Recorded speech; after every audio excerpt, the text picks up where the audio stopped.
I bought a $50 worthless box at an estate sale. Now I own a mansion. I didn't even know what I was doing at that estate sale. I wasn't the kind of person who went to places like that. Those houses, the kind that sat at the top of a hill like they owned the air around them, weren't for people like me. They had gates and long driveways lined with trees that probably cost more than my rent. The kind of houses where the people inside never worried about bills or counting change at the grocery store. But I was there anyway. I saw the sign earlier that morning while running an errand. Estate sale. Everything must go nailed to a wooden post outside a house so big, it looked like it belonged in a movie. I had nowhere else to be. My apartment felt too small, too quiet. I told myself I'd just look, just walk around. It was the kind of house that had history, the kind where generations lived and died under the same roof. The moment I stepped inside, it smelled like old money, leather, dust, and that faint perfume of expensive neglect. People were everywhere, picking through things that had probably been in the family for decades. I watched a woman run her hands over a heavy wooden dining table, whispering something to the man beside her. A couple argued over whether they had space for an antique mirror. A man with slicked back hair haggled over a grandfather clock that looked like it hadn't ticked in years. Everything had price tags. Someone had gone through and put a dollar amount on an entire family's life. I wandered through the rooms, not really looking for anything. I wasn't there to buy. I had maybe $50 to my name until payday, and I wasn't about to waste it on some rich family's leftovers. But I liked old things. Things with stories. The living room was filled with heavy furniture no one would buy because it wouldn't fit through a normal door. The kitchen had silverware laid out like a museum display, each piece labeled with a price that made me scoff. The study had walls of books, leather-bound and untouched, stacked like trophies. But it was the attic that caught my attention. No one else had gone up there. The stairs were narrow, the kind that creaked under every step, and the light barely worked. The air was thick with dust, but I liked it up there. It felt forgotten. Most of it was junk. Old Christmas decorations, broken furniture, a mattress so old it looked like it had been stuffed with straw. But then I saw it. A wooden box, small enough to fit on a bookshelf, shoved between a stack of yellowed newspapers. It wasn't fancy. The wood was scuffed, the edges worn down. A tag dangled from the handle. $50. That was it. No explanation, no description. I didn't know why, but I picked it up. It was heavier than it looked. Not heavy like it was filled with gold, but solid, like whatever was inside mattered. I turned it over in my hands, looking for a lock, a marking, anything that would tell me what it was. Nothing. Just an old box that had been shoved in a corner and forgotten. A voice behind me made me jump. "Been up here forever," a woman said, her arms full of clothes she was trying to carry down the stairs. She nodded at the box. "Don't even know where it came from? You want it?" I hesitated. I wasn't sure why. She misread it. "I'll knock it down to 40 if you're interested." I had 50 in my pocket. That was supposed to last me, but something about the box made it hard to put down. I don't know what I was expecting when I took it downstairs. The cashier barely glanced at it when I handed him the money. Just nodded, put it in a plastic bag, and moved on to the next customer. No one cared about the box. No one even looked at it. But as I walked out of that house with it under my arm, something told me I had just done something important. I just didn't know why yet. I dropped the box on my kitchen table and stared at it. The apartment around me felt even smaller than usual. One room, a couch that doubled as a bed, a fridge that barely worked. I didn't have much, just enough to get by. And now I had this box. It wasn't locked, but it had been shut so long that the wood had swollen, keeping it sealed. I grabbed a butter knife from the drawer and wedged it into the crack, prying it open. The lid gave way with a creak and dust floated into the air. Inside was a stack of yellowed papers and a small rusted key. For a second, I thought I had wasted my money. It looked like old receipts, junk someone had tossed in and forgotten. I pulled out a few pages, flipping through them without expecting much. Then I saw the name, Harlan Whitmore. I recognized it immediately. The estate sale had been at the Whitmore house. The name was plastered on old plaques, stitched onto faded family crests. The Whitmores were old money, real estate, business deals, wealth that had lasted generations. I kept reading. The second page stopped me cold. Benjamin Whitmore. That name wasn't just familiar, it was personal. I had heard it once, a long time ago, whispered in the kind of voice that meant it wasn't supposed to be repeated. My mother had said it. I had been young, barely awake, listening through the thin walls of our tiny apartment as she spoke to someone on the phone. I hadn't understood then. I understood now. I dug through the stack, my hands moving faster. The papers weren't random. They were letters. Some looked legal, stamped and official. Others were handwritten, pages filled with ink that had faded over time. They told a story I had never been told. Harlan had left everything to Benjamin. Not just money, properties, land, an entire estate. It had been meant for him. But something had gone wrong. The last letter in the stack was the worst. The inheritance had been signed over to someone else. A clerical error, maybe. Or something worse. I sat back, the papers spread out in front of me. My mother had grown up working 2 jobs, barely making enough to keep us going, while someone else had been living in the house that was supposed to be ours. I picked up the key. At the bottom of the box, hidden beneath the papers, was an address. I had never seen it before, but I knew exactly where it was. I grabbed my coat.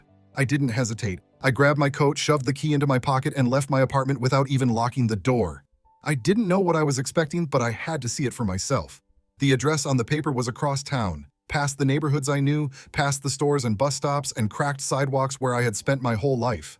I walked until my legs burned, then kept going. The streets changed the further I went. The buildings got taller, but not in the way I was used to. Not apartments stacked on top of each other, but houses. Huge houses, each sitting behind its own set of gates like they needed to be protected from the world outside. Then I reached the one from the letter. It wasn't just a house. It was the house. 3 stories tall, ivy climbing up the stone like it had been growing there forever. The kind of house that didn't just look expensive, but old. Not run down, but built to last. The kind of house that had been meant for a family like mine. The gate was locked, but I already knew what I was going to do. I pulled the rusted key from my pocket and slid it into the lock. It turned. I stepped inside like I belonged there, like I wasn't about to do something I could get arrested for. The driveway was long, cracked in some places, but still lined with stones. The grass was too tall, the bushes overgrown. Someone had lived here, but not recently. I walked up the steps. The front door was huge, dark wood with brass handles that had dulled over time. I tried the knob. It wasn't locked. The moment I stepped inside, the air changed. It was colder in there, like the house had sealed itself off from the world outside. The floorboards under my feet didn't creak, but the silence made every step sound louder than it should have. The foyer was massive. A chandelier hung above me, covered in dust. To my left, a grand staircase led up to a second floor that stretched out into darkness. To my right, a doorway led into a living room that looked like it had been frozen in time. I walked deeper inside. The furniture was covered with white sheets, but not all of it. Some things were left out, like someone had left in a hurry and never come back. The house wasn't abandoned. It was waiting. I moved through the rooms, touching things I had no right to touch. A fireplace taller than me, lined with photographs of people who shared my last name but had never shared my life. A library filled with books that had never been cracked open. A dining table long enough to seat a dozen people but covered in dust like no one had sat there in years. Then I found the study. The desk was huge, made of dark wood, the kind of thing that was meant to last for generations. Papers were stacked on top of it, but not neatly. Some had been knocked over, scattered across the surface like someone had left in a hurry. I walked around the desk, my hands moving before I could stop myself. Bank statements, property deeds, and then a letter. It was addressed to Graham Whitmore. The name made something tighten in my chest. Graham, the last Whitmore, the man who had lived here, who had taken what should have been mine. I read the letter, my fingers pressing into the paper. He had known. The whole time he had known. He had found out about the mistake, the clerical error that had stolen my family's inheritance. And instead of coming forward, instead of giving back what wasn't his, he had kept it. He had let my mother grow up in poverty while he lived in this house, while he spent money that was never meant to be his. But there was something else. I kept reading. Graham was dead. The newspaper clipping was crumpled in the drawer, shoved in like someone had wanted to forget it. He had died a month ago. No wife, no kids, no one to inherit the estate. I was standing in an empty mansion. No one was left to claim it. I looked around the study, at the walls lined with books, at the portraits of men who had taken what wasn't theirs and never looked back. This house wasn't stolen anymore. It was abandoned, and if no one else was left to claim it, then it was mine. The house felt different now. The second I realized Graham Whitmore was dead, that no one was left to claim it, the air inside changed. I wasn't trespassing anymore. No one was coming back. I stayed in the study for a long time, standing over the desk, my hands on papers that should have never been hidden. The room had that heavy old book smell, the kind that sinks into the walls. The furniture was too big, too solid, like it had been made for people who expected to be remembered. I opened another drawer, then another. The more I searched, the more I found. Graham Whitmore hadn't just known about the stolen inheritance. He had spent years making sure no one else found out. Letters between lawyers, notes scribbled in the margins of legal documents, a deed with my grandfather's name on it tucked behind a stack of tax forms. It wasn't a mistake. It was deliberate. He had known the estate never belonged to him, but he took it anyway.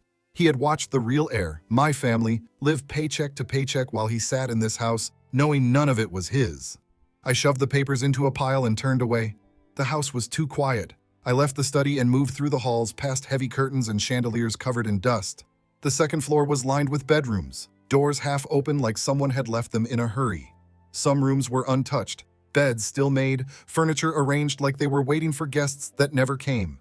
Others were packed with boxes, old clothes spilling out like someone had started to leave but never finished.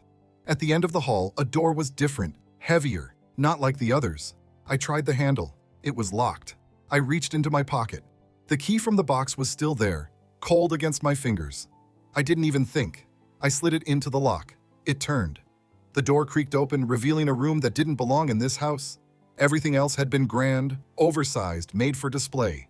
This was small, cramped. The wallpaper was peeling. The window was covered with heavy blinds, dust curling at the edges.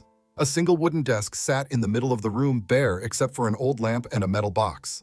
I walked in and shut the door behind me. The metal box was heavier than it looked. The lid was rusted shut, but I forced it open. Inside, there were stacks of money, cash, bundled together with rubber bands. Some of the bills were so old they looked like they hadn't been touched in years. And beneath them, another stack of papers. Not legal documents. Letters. From my grandfather. I picked one up and started reading. The ink was smudged in places, the handwriting rough like it had been written in anger. He had written to Graham, more than once, asking why, demanding answers, pleading for what was his. The letters had never been sent. Graham had kept them, locked away in this room, hidden behind a door no one opened. He had known. He had read every word, and he had ignored them. I stepped back, my foot hitting something under the desk. Another box, this one wooden, smaller than the first. I pulled it out and lifted the lid. Inside was a gun. A single bullet was loaded in the chamber. I set it down and stepped away. The walls in this house had held too many secrets, and now I had found them all. The house wasn't just a house anymore. It was proof. Proof that my family had been cheated. Proof that Graham Whitmore had lived his whole life knowing the truth and doing nothing about it. Proof that everything my mother had struggled through, everything she had sacrificed, had been for nothing because someone else had taken what was rightfully ours. But proof wasn't enough. I needed more. I spent the next few weeks digging. I took everything from that study, every document, every letter, every scrap of paper that had a name, a date, anything. I searched through every drawer, flipped through every book, looking for something I might have missed. The more I found, the angrier I got. Graham hadn't just stolen the house. He had spent years making sure no one else could take it from him. But he was dead now, and there was no one left to stop me, or so I thought. The moment I started filing paperwork, everything changed. At first, it was just small things. Delays. Missing files that should have been easy to find. Clerks at the courthouse suddenly needing more time, more forms, more signatures. It felt like every step forward was met with 2 steps back. Then my family found out. I don't know how they heard so fast, but it spread like wildfire. People who had never so much as called to check in on me were suddenly very interested in my life. My mother's brother, a man I hadn't seen since I was a kid, called me out of nowhere, acting like we had always been close. A cousin I barely knew showed up at my apartment talking about family legacy and what was fair. Fair. The same people who never cared that my mother was working 2 jobs just to keep a roof over our heads were now talking about fairness. I told them the truth.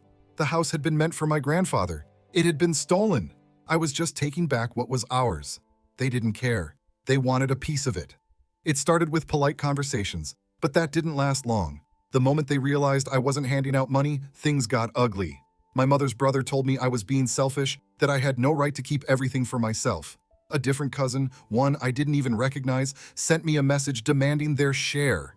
It didn't stop there. Someone tried to contest the case. I don't even know who they were, but they had hired a lawyer, claiming they were entitled to part of the estate. They didn't have a leg to stand on, but it slowed everything down. More delays, more hoops to jump through. My mother was the worst part. She begged me to drop it. She told me it wasn't worth it, that I was stirring up trouble for no reason. She didn't want the house. She didn't want the money. She just wanted things to go back to the way they were. But things weren't the way they were. I had found the truth. I couldn't ignore it. I kept fighting.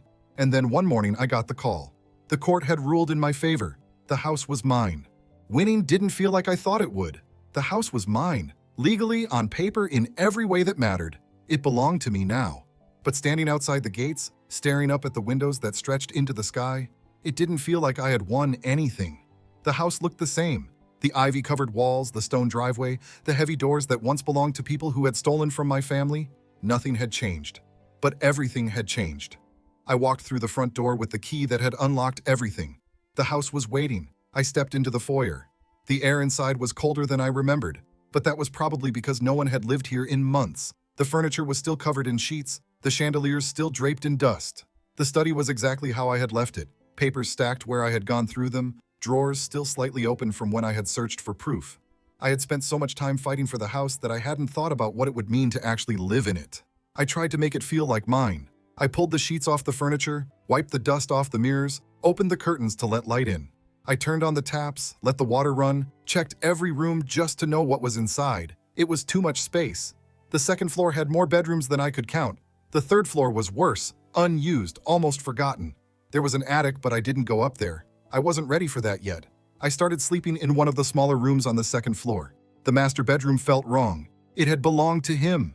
Graham Whitmore had slept in that bed, woken up in that room, walked through this house every day, knowing what he had taken. I couldn't bring myself to step inside. The first week, I barely left. I had groceries delivered, but most of them went untouched.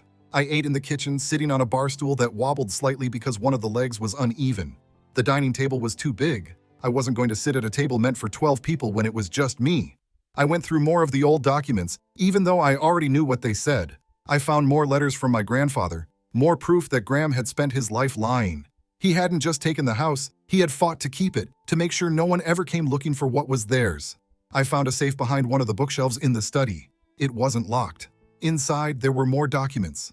Bank statements, property deeds, money, cash, stacked neatly in bundles like he had been keeping it there just in case. More than I had ever seen in one place. Enough to do something with. But the money wasn't what caught my attention. There was another letter. It was newer than the rest. Not handwritten like the others, but printed. Official. A will. Graham Whitmore had written a will before he died, and he had left everything to someone else. Not to family, not to relatives, not to anyone who had a legal right to it. To a charity. But the will had never been filed. It had been left in the safe, unsigned, unfinished. He had planned to give it all away but hadn't gone through with it. I sat back staring at the paper. If he had signed it, I would have lost everything. He had almost given it away before I ever found it. I put the will back in the safe and shut the door. The house was mine. That was all that mattered. But my family didn't see it that way. They still wanted their cut. The calls didn't stop even after I changed my number. My mother's brother told me I owed them. My cousins sent messages about how family sticks together. Even people who had never spoken to me before suddenly had opinions about what was fair. I ignored them. Until someone broke in. I came home one night from a drive. I had started leaving the house more just to get away, and the front door was open. Not just unlocked. Open. Inside, drawers had been pulled out. Cabinets left open. Papers scattered across the floor. They were looking for something. I checked the study first. The safe was untouched. The money was still there. The will was still there. But the letters from my grandfather were gone. Whoever it was, they hadn't been looking for cash. They had been looking for proof. I never found out who it was. I didn't tell the police. What was I going to say? That someone had broken into a house that no one knew was mine yet? That someone had gone looking for documents that had been hidden for decades? I cleaned up the mess, locked the doors, but I knew they'd be back. I stayed up that night in the study staring at the safe, the money, the will, the proof. I thought about burning it, every piece of it. If I destroyed it, no one could take it from me. But then I thought about my grandfather. He had spent his life trying to get this house back, writing letters, pleading for what was his. He had never given up, so why should I? I left the safe open. I sat in the study, the fire burning in the old fireplace, the wooden box from the estate sale sitting on the mantel. I had fought for this house. Now I had to keep it. Thanks for watching. If you liked the story, hit subscribe. See you in the next one.